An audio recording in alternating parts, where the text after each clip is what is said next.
Just a reminder that I am very fat and very sexy, and I am 100% glorifying obesity, and there's nothing you can do about it. She's right. We can't stop her from glorifying obesity. But hey, why stop there? Let's encourage her to throw in a Celebrate Your Diabetes Day while she's at it. Welcome to another video where we break down the delusions of the fat acceptance movement, one bite at a time. Today we're diving deep into the bizarre world of entitlement and victimhood that this movement has built around itself.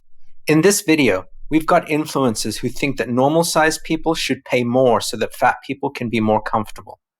And if you thought that was outrageous, just wait until we explore some of the most insane things that they consider fat-phobic. Trust me, you have to see it to believe it. But before we move into the chunky parts of the video, let's hear from this lady. I'm Diggy B, and these are cool things I can fit under my belly fat. A size 11 retro. My laundry basket. The fan I used to sleep at night with. My laptop.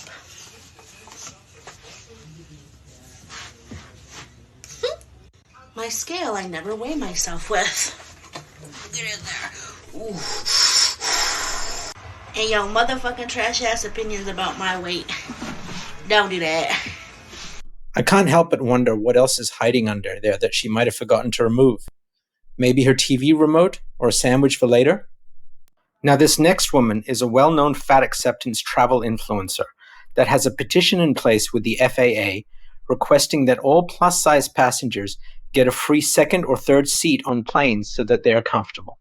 When it comes to my plus-size travel petition, people like to compare a person needing to buy additional plane seats to the concept of paying for overweight or additional luggage. But you need to understand something. Once you check your luggage, there is a human that has to handle that luggage and get it onto the plane. And did you also know that back injuries are very common for ramp agents at the airport? To lower that risk of back injury, strict standards have been set on how much that baggage can weigh. Also, let's be clear that luggage is an inanimate object, and people are sentient individuals with the right to a certain level of decency, respect, and safety. So stop comparing people to luggage. A plus-size individual or tall individual or someone needing more space on a plane is not the same as someone wanting to bring an extra Gucci suitcase. Humans are not being carried by ramp agents who could potentially hurt their back. And we deserve space on a plane to be comfortable and safe. So stop saying that if someone is taller or they weigh more, that they deserve to pay more for the same experience getting from point A to point B. Because that's just not fair and it's not human decency. Let's get something straight. The airline industry is a business, not a charity. If she's not paying for that extra seat, guess who is? That's right, the cost gets passed on to the rest of us. So we're all chipping in to make sure that she and the rest of the fat community that decide to travel are more comfortable. And here's the kicker. These folks have a tendency to get bigger and bigger. She herself admits she's gone up several sizes over the years. So today it's one extra seat, but give it a little time and she'll be demanding 2 or 3 free seats, all of which we're footing the bill for. Because apparently personal responsibility is just too much to ask. Hello. So tonight I was refused a table at a restaurant because I am too fat to sit on their chairs. There we go. Just digest that. Let's clear something up. Being refused a table at a restaurant isn't fat-phobic, it's common sense. The restaurant is responsible for the safety and comfort of its patrons, and they clearly know how much weight their chairs can handle. They're not trying to shame anyone, they're trying to avoid a disaster. And speaking of disasters, let's take a look at what happens when that responsibility is ignored.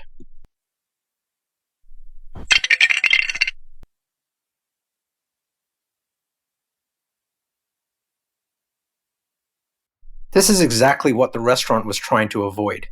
It is not fat phobia. Imagine if she had broken the chair, hurt herself in the process, and then turned around and sued the restaurant. Suddenly, what was an attempt to protect her and their business becomes a legal nightmare. I'm just gonna say something, and that's the last I'm gonna say about it. Okay, there are worse things you can be than fat. Okay, so this is super interesting. And this has nothing to do with this creator that I've stitched. I'm sure she's amazing. This is just something interesting that I just noticed. So this audio that she is mouthing over is by an amazing creator. Her name's Erin. She's plus size like me. She does all these hilarious skits. She's just like a treasure here on TikTok. So I actually use this sound. I know a bunch of my mutuals that are also plus size have used this sound. It's like an amazing sound. It points out fat phobia in like a silly way, and we love it. But tell me why when this creator who's not plus size, definitely like straight sized, she does it, and her video is like doing way better than the other plus size girls on this app. Look, her video is literally the #1 video behind the original creator. But fat phobia is not real, right? Especially on TikTok. Doesn't exist. The secret's out, everyone. TikTok has an entire department of programmers that are modifying the algorithm to ensure that fat people's videos don't get any traction. It's a massive global conspiracy against the fat community. That must be it. What else could it possibly be? You want to know something that's fat phobic that you may not have realized was fat phobic? Short return policies. I recently ordered something from an online store. I'd never purchased from this place before, so I didn't really know much about their sizing, and so I made a guess, and that item arrived. And if you're anything like me, a fat trans non-binary person, you've gone through enough clothing grief that you know you have to be in a particular headspace to be willing to try clothing on, even when you've ordered it and it's already yours, because you know that there's a high chance you might be disappointed. So I waited to try this item on, and when I discovered it did not in fact fit, I went in to try to return it and found out that this company has a 14-day return policy. I don't know if that's custom for online shops nowadays, but that is absolutely fat phobic because you gave me a short amount of time to be disappointed. Wow, a 14-day return policy offending the fat community. Let's get to the real issue here. This isn't about a return policy. It's about the self-centered victim mentality that twists a standard business practice into a personal attack. The idea that a company's return policy is somehow anti-fat, that's a real stretch. Maybe it's time to trim down that self-importance and realize that not everything revolves around you. Sometimes a 14-day return policy is just business. Using the word skinny to market products that have fewer calories or are healthier is fat phobic. Skinny pop, skinny cow, with the tape measure tied around the waist. And you can try to change the logo, but it's still fat phobic. Skinny girl. Egregious. Just egregious. To make something have fewer calories, less sugar, you say make it skinny? Smoothie King? I hope you can now see how people use fat phobia as a marketing tool. It's not about those options having less calories and less sugar, it's the way they're marketed. So it seems the word skinny triggers her because it dares to suggest that being skinny and healthy by having fewer calories is somehow a bad thing. But let's face it, promoting a healthier option isn't exactly a hate crime. If a word on a label sends you into a spiral, maybe the real issue isn't the label but the uncomfortable truth it represents. Instead of demanding the world wrap itself in bubble wrap to avoid your triggers, how about reflecting on why a simple label feels like a personal attack on the fat community? After all, not everything that challenges your narrative is out to get you. And this brings us to the real issue that the fat acceptance community has, as we see in the next video. Hi, my name is Kelsey. I've lost over 54 pounds in under a year, and I have something I want to say. Why are people getting dragged for being happy that they lost weight or not liking how their body looks when they're overweight because they're automatically labeled fat phobic or they don't like fat people?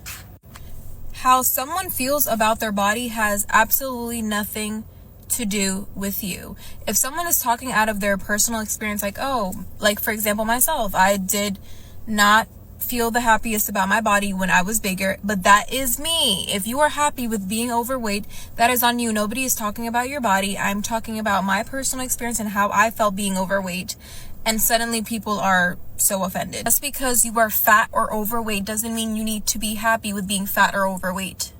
And there it is, a woman who works hard, loses weight, and suddenly she's labeled fat phobic. All because her success doesn't fit the narrative that being fat is something to be celebrated at all costs. She's right. How someone feels about their own body has nothing to do with anyone else. But in today's upside-down world, simply choosing to be healthier is seen as a threat to those who aren't. Just because someone decides they don't want to remain overweight doesn't mean they're attacking anyone else's choices. It's about personal health, not a judgment on anyone else. And this is the crux of the issue. They're deeply unhappy with themselves, and they don't want you to be happy either, as we will see in this video. One of the things that a lot of people say is that people who ostensibly were your friend when you were fat will ditch you because they only kept you around to make themselves feel better. Now, as a fat person who has been fat my whole life and has pretty much always been the fattest person out of my close friends, I kind of feel like I have done this. I kind of feel like I have distanced myself from people after they lose weight. But because I'm fat, it's not coming from that same place. It's coming from a place of I don't feel safe with them anymore. And I know that sounds really dramatic, but a lot of the time when somebody loses weight, it's all they want to talk about. It's all they want to brag about. And when they do that in front of me, it can sometimes feel very insensitive. When they equate their weight loss to being morally better, to being more attractive, blah, blah, blah, and they talk about that blatantly in front of me, it makes me feel like they're calling me all the things that they used to be, even if that is not their intention. And here's where the hypocrisy truly shines.